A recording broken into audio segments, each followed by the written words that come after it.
Jika pada zaman dahulu Cina punya jalur sutra, maka Indonesia punya jalur rempah Nusantara. Di jalur inilah rempah-rempah dari Nusantara mendunia.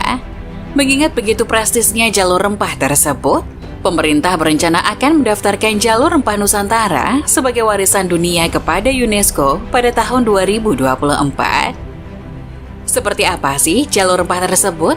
Dan seberapa kayanya Nusantara kita sehingga memancing bangsa-bangsa Eropa untuk datang memburu rempah-rempah?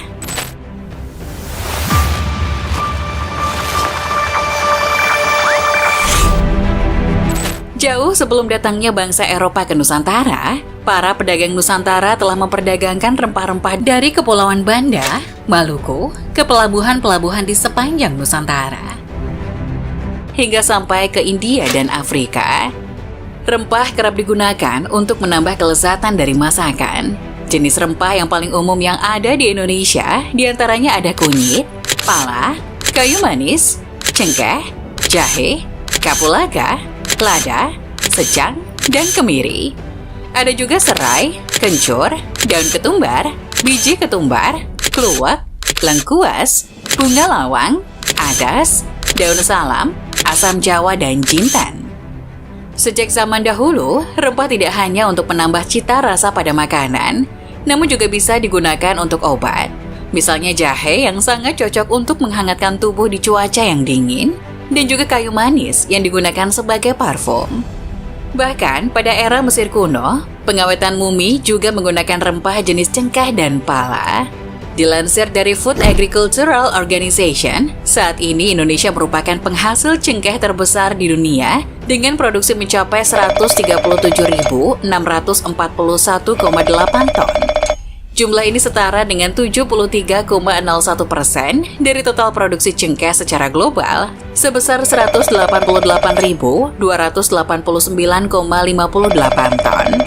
Tidak hanya saat ini, pada masa lampau pun Indonesia sudah diberkahi rempah-rempah yang melimpah. Namun pada saat itu Indonesia masih belum diketahui keberadaannya oleh bangsa-bangsa Eropa. Sehingga perdagangan rempah Nusantara terjadi hanya di antara para pedagang dari Arab, Persia, India, dan Cina. Dikutip dari halaman UNESCO, negara-negara tersebut melakukan perdagangan rempah melalui jalur laut dari India Selatan dan Sri Lanka ke Pulau Sumatera, Jawa, Bali, Kalimantan, Sulawesi, dan sekitarnya. Pelayaran yang berada di sepanjang Samudra Hindia memiliki beberapa keuntungan bagi para pedagang. Angin muson yang membawa kapal melintasi Samudra Hindia bertiup selama 6 bulan dalam satu arah dan 6 bulan berikutnya dalam arah yang berlawanan. Hal ini dimanfaatkan oleh para pedagang untuk berangkat dan pulang melintasi jalur sesuai angin. Meskipun pada periode peralihan arah angin menjadikan kondisi angin tidak stabil, namun adanya musim hujan menjadi solusi dari ketidakstabilan ini. Pada saat periode angin muson timur laut, angin akan membawa kapal-kapal dari Jawa dan Sumatera ke Sri Lanka dan India Selatan dengan relatif baik karena ketinggian gelombang yang aman dan stabil. Sedangkan pada saat terjadi angin muson barat daya, angin akan membawa kapal dari India Selatan ke Sumatera, Jawa, dan lebih jauh ke timur. Sebelum abad ke-16, selain melalui jalur laut, rempah-rempah juga diperdagangkan melalui jalur darat dari timur hingga Teluk Persia dan Laut Merah, melintasi Mesir atau Arab, hingga ke Mediterania. Sedangkan jalur sutra dari Cina yang melalui Eurasia adalah cara lain rempah-rempah memasuki pasar Eropa. Ada 3 komoditas utama rempah yang diperdagangkan di jalur ini, yakni pala, cengkeh, dan lada. 3 rempah inilah yang paling banyak dicari oleh pedagang asing dan memiliki nilai jual yang tinggi di pasar dunia. Dari banyaknya permintaan inilah didirikan wilayah-wilayah produksi rempah tersebut. Lada diproduksi di Indonesia bagian barat, sedangkan pala dan cengkeh diproduksi di Indonesia bagian timur. FYI Geolovers, di antara 3 komoditi utama tersebut, pala dan cengkeh adalah tanaman asli dari Indonesia. Hingga abad ke-17, kedua tanaman itu hanya ditanam di Maluku untuk cengkeh dan Kepulauan Banda untuk pala. Pada saat itu, tidak ada tempat lain di dunia yang bisa menghasilkan cengkeh dan pala. Sedangkan untuk lada, bukanlah tanaman asli Indonesia. Penanaman lada dimulai ribuan tahun yang lalu di India, yang merupakan tempat asalnya, dan kemudian diperkenalkan pada pulau-pulau utama di Indonesia oleh para pedagang India yang datang ke Indonesia. Hingga akhirnya, lada pun ditanam di Indonesia dan menjadi salah satu komoditas utama perdagangan rempah selain pala dan cengkeh. Dilansir dari jalur rempah Kemendikbud, Maluku dahulu menjadi sumber utama rempah-rempah dunia. Dari Maluku, rempah-rempah dibawa oleh pedagang Arab dan Gujarat ke India serta Cina melalui jalur sutra. Rempah kemudian diangkut dengan kapal ke pelabuhan Venesia dan Roma, lalu dibawa ke Mediterania, kemudian diekspor ke Timur Tengah dan negara-negara di sekitar Laut Tengah. Akhirnya, rempah-rempah tersebut tersebar ke penjuru Eropa. Pada saat itu, rempah seperti pala dan cengkeh merupakan barang mewah yang sering ditukar dengan kain dari India atau keramik dari Cina. Selain itu, rempah sangat disukai oleh bangsa Eropa. Karena iklim Eropa yang dingin, rempah sering dikonsumsi untuk menghangatkan tubuh dan biasa digunakan untuk pengobatan. Bahkan saat itu, rempah-rempah dipercaya menjadi obat hirup alami untuk mengobati wabah besar yang mengakibatkan kematian luar biasa di Eropa. Selain dimanfaatkan untuk makanan dan obat, bagi bangsawan Eropa, rempah-rempah adalah simbol status sosial mereka. Dikarenakan harga yang mahal dan sedikitnya rempah-rempah yang tersedia di Eropa, menjadikan rempah-rempah sebagai alat gengsi bagi para bangsawan.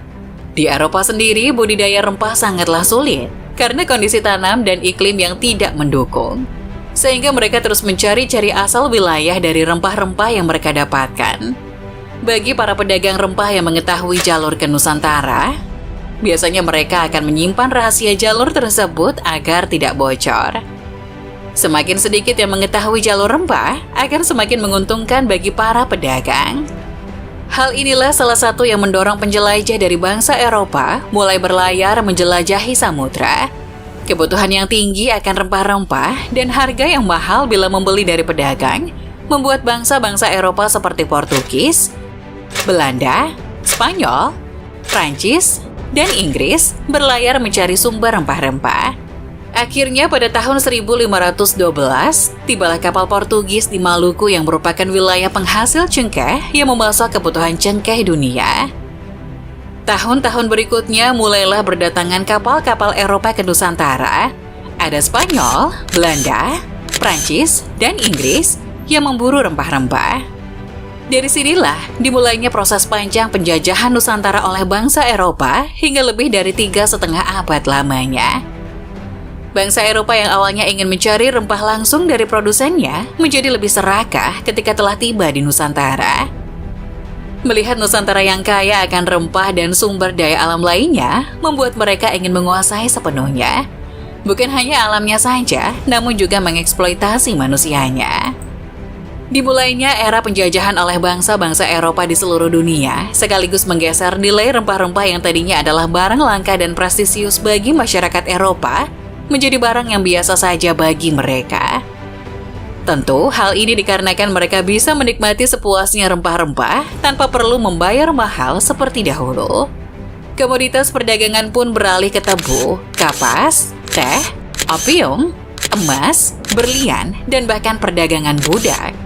Semua ini adalah akibat bangsa-bangsa Eropa yang berlomba-lomba untuk menjadi yang terkaya dan terbesar wilayahnya di dunia dengan mengorbankan negara jajahannya. Nusantara khususnya, kedatangan para penjajah telah melumpuhkan perekonomian yang tadinya makmur berkat perdagangan rempah, berubah menjadi pesuruh di kebunnya sendiri.